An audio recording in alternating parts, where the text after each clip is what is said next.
मैं डॉ मोहित श्रीवास्तव वंचक शिक्षण संस्थान से इस कक्षा में यूजीसी नेट और जेआरएफ का इकाई संख्या 9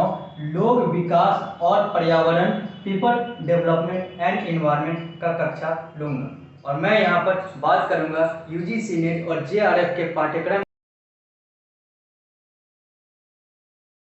के अनुसार इसमें क्या क्या चीज़ें पूछी जाएंगी। यह मेरा ओवरव्यू कक्षा होगा जिसमें मैं एक ओवरव्यू दूंगा इसके पाठ्यक्रम का, जो कि यूजीसी नेट और जेआरएफ के अनुसार होगा और इसे विस्तृत रूप से पढ़ने के लिए आप वंचक शिक्षण संस्थान से ऑनलाइन या ऑफलाइन माध्यम से जुड़ सकते हैं। तो मैं बात करता हूँ लोक विकास और पर्यावरण का। यह यूजीसी नेट जेआरएफ का इकाई संख्या 9 है और यह इसलिए डाला गया है यूजीसी नेट और जेआरएफ में क्योंकि जब अभ्यर्थी जो है वो प्राध्यापक बनेंगे, जब वो असिस्टेंट प्रोफेसर बनेंगे, जब वो डॉक्टोरल स्कॉलर बनेंगे, शोधार्थी बनेंगे, अनुसंधान करेंगे, तो लोक और विकास और पर्यावरण इन सारे चीज़ों से उनका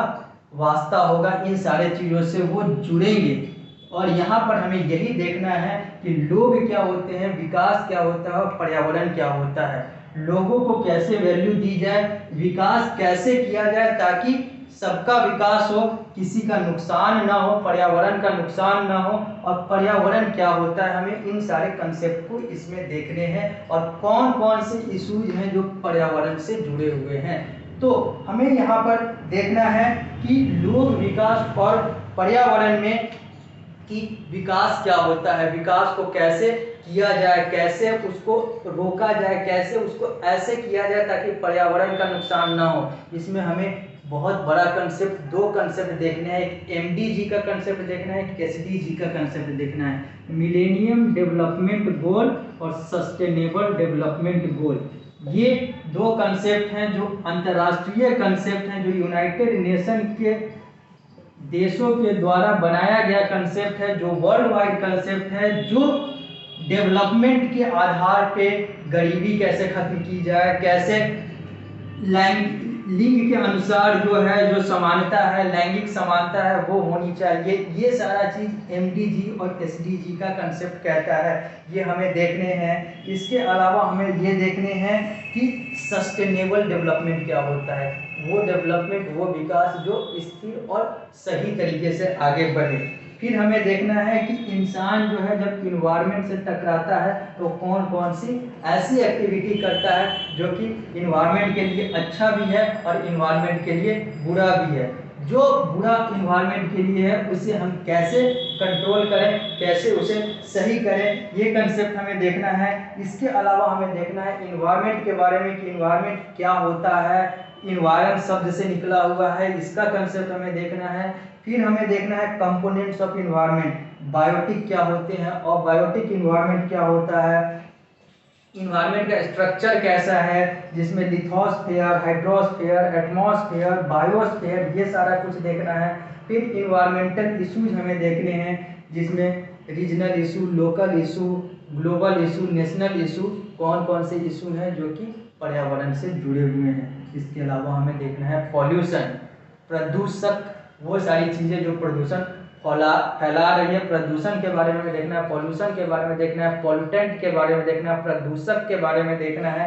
टाइप्स ऑफ पॉल्यूशन देखना है, पॉल्यूशन कितने प्रकार से या फिर कितने प्रकार के पॉल्यूशन है, जिसमें हमें air pollution, water pollution, noise pollution, soil pollution, waste pollution, radioactive pollution, ये सारा कुछ देखना है हमें।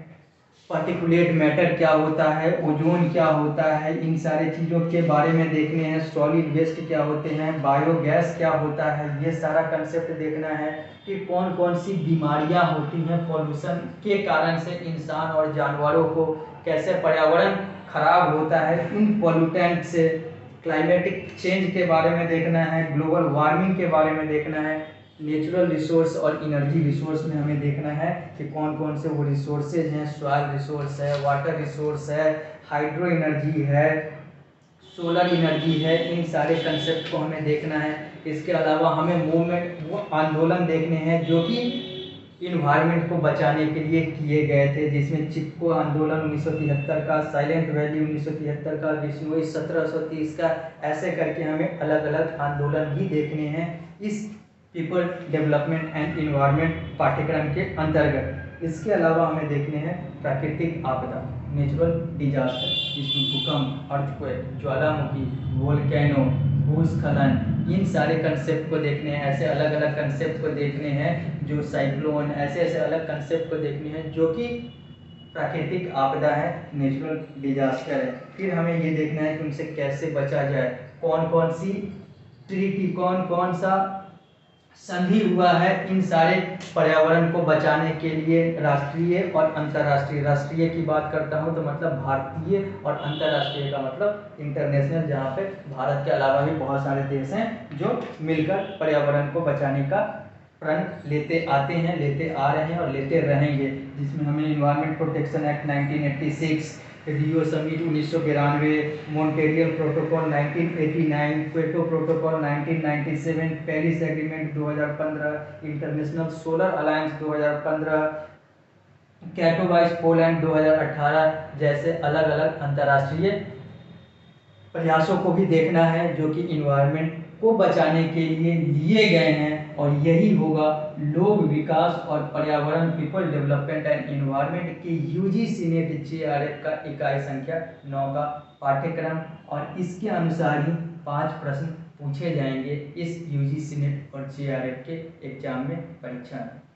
धन्यवाद।